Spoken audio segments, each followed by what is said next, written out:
தான் உள்ளே போகுதுன்னு சொல்லி கல்லாலே அடிச்சிருக்காரு. அதை கேட்க போன நம்ம டாக் ரெஸ்கியூபர் கல்லால தூக்கி அடிச்சிருக்காரு. ஓகே. ஸோ கடிக்க வந்த நாயை கல்லால தூக்கி அடிச்சு விரட்டியிருக்காரா? இல்லை, கல்லால தூக்கி அடிச்சு அதை கொன்னுருக்காரு.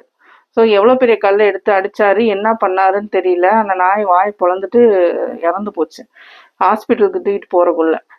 ஸோ நீங்க வந்து டாக் லவ்வர்ஸா இருக்கணும்னு அவசியம் கிடையாது. அட்லீஸ்ட் ஒரு மனுஷனா இருங்க, அவ்வளோதான் சொல்ல முடியும். இதே மாதிரி ரொட்டீனா நியூஸ் வந்துட்டே இருக்கு. போன வாரம் வந்து மேலேருந்து அப்பார்ட்மெண்ட்குள்ள வர நாய் வந்து மேலேருந்து தூக்கி போட்டிருக்காங்க. தூக்கி போட்டுட்டு வந்து கேட்டவங்கள்ட்ட என்ன சொல்லியிருக்காங்க, டாக் வந்து சூசைட் பண்ணிடுச்சுன்னு சொல்லியிருக்காங்க. அதாவது இந்த நாய் கூட பூனை கூட எல்லாம் இருக்கிற நமக்கே இதெல்லாம் தெரியாது. ஆனா இந்த ஹேட்டர்ஸ்க்கு நாய் சூசைட் பண்ணிருக்கு அப்படின்னு சொல்லி அவங்க சொல்லியிருக்காங்கன்னா பாத்துக்கோங்க, அவங்க எவ்வளவு அளவுக்கு டாகை புரிஞ்சு வச்சிருக்காங்கன்ட்டு.